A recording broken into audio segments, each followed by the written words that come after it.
নমস্কার সবাইকে, আমার চ্যানেলে সবাইকে স্বাগত। আজকে বানাবো আলুর চপ। আলুর চপ বানানোর জন্য আমি কাঠখোলায় কিছু মশলা ভেজে নিয়েছিলাম। তাতে ছিল মৌরি, গোটা জিরে, গোটা ধনে, শুকনো লঙ্কা।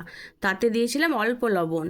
এবার তেলের মধ্যে ফোড়নের জন্য দিয়ে দিচ্ছি শুকনো লঙ্কা, জিরে আর তেজপাতা। এবার পেঁয়াজটা ভেজে নিচ্ছি। পেঁয়াজটা ভাজা হয়ে গেলে দিয়ে দিলাম আদা রসুন বাটা। আদা রসুনটা নেড়ে নেওয়ার পর এর মধ্যে দিয়ে দিলাম পরিমাণ মতো লবণ, আর এর সঙ্গে অ্যাড করলাম গুঁড়ো মশলা, লঙ্কা গুঁড়ো, জিরে গুঁড়ো, হলুদ গুঁড়ো, ধনে গুঁড়ো দিয়ে খুব ভালো করে কষিয়ে নিচ্ছি। দেখুন মশলা থেকে তেল ছেড়ে গেছে। এর মধ্যে দিয়ে দিচ্ছি সিদ্ধ করে রাখা মটর, কাঁচা লঙ্কা কুচি আর বাদাম। বাদামটা আমি আগে থেকে কাঠখোলায় নেড়ে খোসাটাকে ছাড়িয়ে রেখেছিলাম। এরপর দিয়ে দিচ্ছি সিদ্ধ করে রাখা আলুটা ভালোভাবে মেশানো হয়ে গেছে। রেডি হয়ে গেছে চপের পুর। নামিয়ে নেওয়ার পর এর ওপর থেকে আমি দিয়ে দিলাম ভেজে রাখা মশলাটা আর ধনেপাতা কুচি। নুন, লঙ্কা, হলুদ গুঁড়ো দিয়ে বেসনটাকে ফেটিয়ে নিলাম। ফেটানোর পর চপগুলো একে একে ভেজে নিলাম। রেডি হয়ে গেছে আলুর চপ।